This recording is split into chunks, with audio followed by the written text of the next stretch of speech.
사랑하는 성도 여러분, 평안하셨습니까? 5월 17일 월요일 아침입니다. 함께 찬송가 383장 눈을 들어 산을 보니 찬양하심으로 오늘의 말씀 시작하겠습니다.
아멘.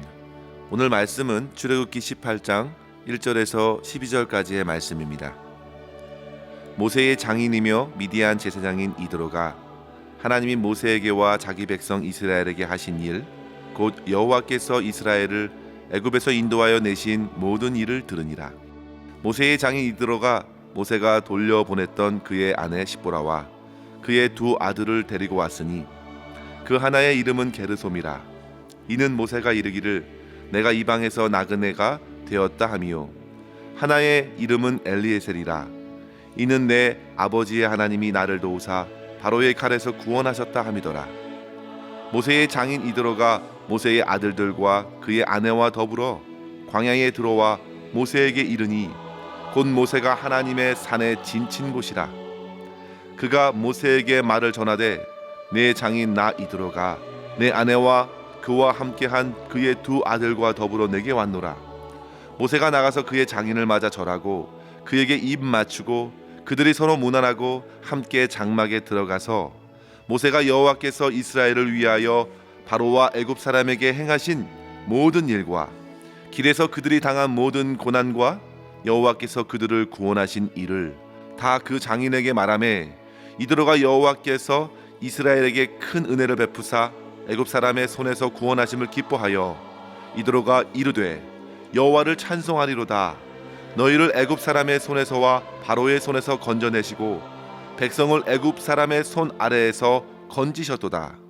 이제 내가 알았도다. 여호와는 모든 신보다 크심으로 이스라엘에게 교만하게 행하는 그들을 이기셨도다 하고, 모세의 장인 이드로가 번제물과 희생제물들을 하나님께 가져오매 아론과 이스라엘 모든 장로가 와서 모세의 장인과 함께 하나님 앞에서 떡을 먹으니라.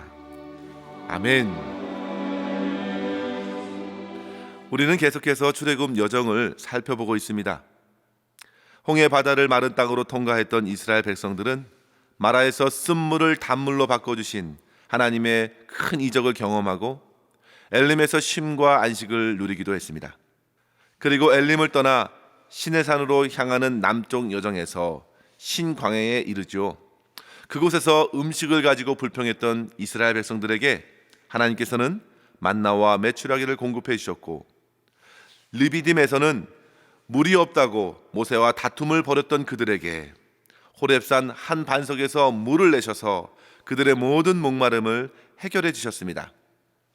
그리고 아말렉과의 전쟁에서는 모세가 손을 들고 기도할 때마다 산 밑에서 여호수아와 이스라엘이 이기는 통쾌한 승리의 기쁨을 경험하기도 했습니다. 이렇게 어제 주일 본문인 아말렉 전쟁의 승리의 비결을 확인하면서 이스라엘 백성들은 오직 하나님 한 분만 의지하고 주님의 도움을 구하는 백성으로서 그 삶의 정체성을 찾아가게 된 것입니다. 이러한 여정에 어느덧 출애굽 이후 3개월이 지났고 이제 이전에 하나님께서 모세에게 말씀하신 대로 이스라엘 백성들을 이끌어 호렙산에 이르게 된 것입니다. 오늘 본문 5절에 보시면요, 모세가 진치고 있는 그곳이 바로 하나님의 산 호렙산이었습니다. 그곳에 모세의 장인 이드로와 십보라와 모세의 두 아들이 찾아온 것입니다. 성도 여러분, 지금 오랜만에 가족과 재회하는 모세의 마음이 어떠했을까요? 그는 과거 출애굽기 3장에서 광야의 도망자로서 이드로의 양떼나 치고 있던 그때에 타지 않는 떨기나무 불꽃 앞에서 하나님의 음성을 들었습니다. 그리고 수차례 하나님께서는 그를 설득하셨고 그는 결국 하나님의 뜻에 따라 애굽으로 들어갔던 것, 그것이 생각났을 것입니다. 그리고 주님께서 인도하심에 따라 바로 앞에서도 담대히 하나님의 그 10가지 재앙으로 애굽의 신들과 바로의 완악함을 심판하고 드라마틱한 하나님의 출애굽 역사를 경험하며 시내산에 이른 것입니다. 모세는 자기에게 찾아온 이드로를 보면서 참으로 감회가 새로웠을 것입니다. 심지어 그 옆에는 아내와 두 아들이 함께 있습니다. 그동안 이곳에 이르기까지 수많은 이스라엘 백성들의 그 원망과 불평의 소리를 들으며 힘겨웠던 모든 피로들이 한꺼번에 풀어졌으리라 생각됩니다. 무엇보다 두 아들을 주목해 보십시오. 모세가 이 출애굽기를 기록하면서 여기서 이 두 아들의 이름을 함께 언급한 이유를 생각해야 합니다. 오랜만에 보았던 게르솜과 엘리에셀, 그들의 이름의 뜻이 이렇습니다. 첫째 아들에게는 나는 광야에서 나그네와 같은 자라 해서 게르솜이라 했고, 한참 지나 엘리에셀을 얻으면서 나의 하나님이 나의 도움이 되셔서 바로의 칼날에서 지켜주셨구나, 하나님을 인정하였습니다. 가장 인생의 밑바닥에 있었던 때를 다시 떠올리게 되었습니다. 내 의욕으로 뭔가 하려 하다 일을 그르쳐서 결국 도망하던 나, 그러나 하나님은 나의 도움이 되셔서 나를 보호하시고 나를 세우사 사랑하는 민족을 이끌어 지금까지 이르게 하셨음을 기억하고 모세는 엄청난 위로를 두 아들을 통해서 얻게 된 것입니다. 사랑하는 성도 여러분, 본문의 모세가 두 아들을 통해 얻었던 위로와 감격을 여러분의 거친 인생에서도 발견할 수 있기를 간절히 바랍니다. 모든 것을 포기했던 그때, I am nothing이라고 생각했던 그때에 비로소 하나님의 도움을 힘입었던 것을 생각하면 큰 힘과 위로를 얻습니다. 과거의 나를 그렇게 세워주신 주님께서는 지금 오늘도 변함없이 나의 도움이 되시니 식었던 마음이 다시금 타오르게 됩니다. 오늘 본문은 그렇게 모세가 하나님의 역사를 이드로에게 전하는 모습과 하나님의 역사를 듣고 찬양하는 이드로의 모습을 통해서 각각 한 가지의 교훈을 생각했으면 좋겠습니다. 첫 번째로 성도 여러분, 오늘 하루를 하나님의 그 구원의 역사를 증거하는 삶으로 사시길 바랍니다. 8절의 말씀을 보시면요, 모세는 여호와께서 이스라엘을 위해 행하신 모든 일을, 어떻게 구원하셨는 일을 다 말해 주었습니다.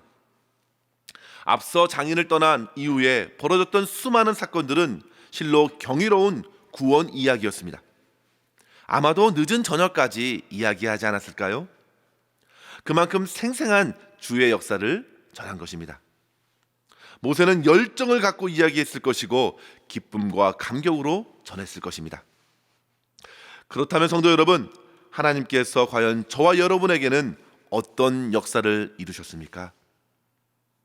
우리의 무너졌던 인생에 찾아오셔서 소망이 되어주신 주님, 어둡고 무지한 인생에 빛을 비춰주셔서 무엇이 옳은지, 어떤 삶이 아름다운 삶인지를 발견하게 하신 그 하나님을 우리는 전할 수 있어야 합니다.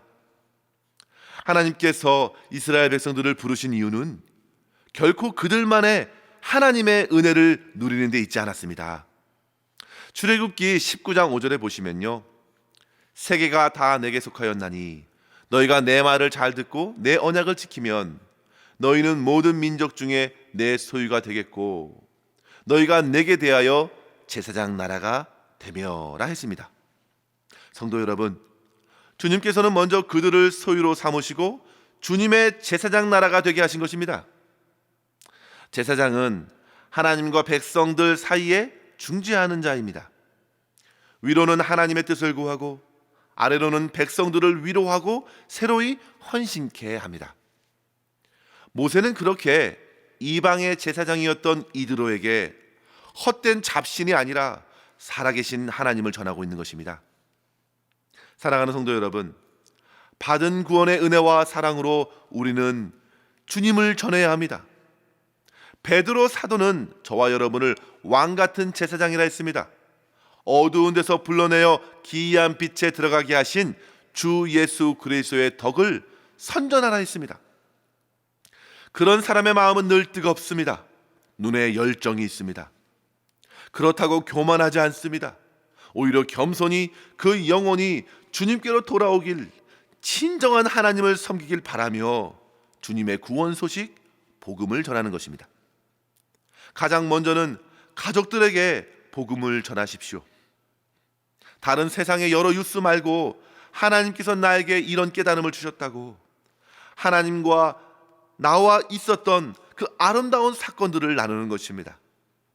나를 용서해 주신 하나님, 나를 변화시키신 하나님, 그 하나님을 자연스럽게 가족과 이웃에게 나눠서 복음의 기쁜 소식이 오늘 저와 여러분의 삶 가운데 퍼지는 역사가 나타날 수 있기를 주님의 이름으로 간절히 축원합니다. 두 번째로 성도 여러분, 주님의 구원의 역사를 듣고 또 들음으로 하나님의 구원을 찬양하시기까지 이르기를 바랍니다. 이방인 미디안 제사장 이드로는 모세가 전한 하나님의 소식을 듣고 또 들었습니다. 생전 듣지 못했던 실제 존재하시는 신의 역사를 듣는 것입니다. 그동안 그가 드린 여러 제사는 하나님과 상관없는, 그저 알 수 없는 이방의 우상에게나 드리는 제사였습니다. 그런데 모세가 말하는 하나님은 실제하는 하나님, 살아계셔서 자기의 백성과 날마다 교제하시는 인격적인 하나님이십니다. 그분은 놀라운 능력으로 온 만물을 다스리시고 신실한 약속을 주시며 자기 백성을 신실하게 인도해 주시는 분, 그분을 모세의 말을 듣고 믿게 되었습니다. 얼마나 아름다운 현장입니까? 한 영혼이 구원의 빛을 받는 그 감격적인 현장을 우리는 본문을 통해서 보게 됩니다. 9절에 보니 그의 마음에 기쁨이 솟아납니다. 10절에 보십시오. 하나님을 찬송합니다. 11절에 보십시오. 이제 내가 알았도다.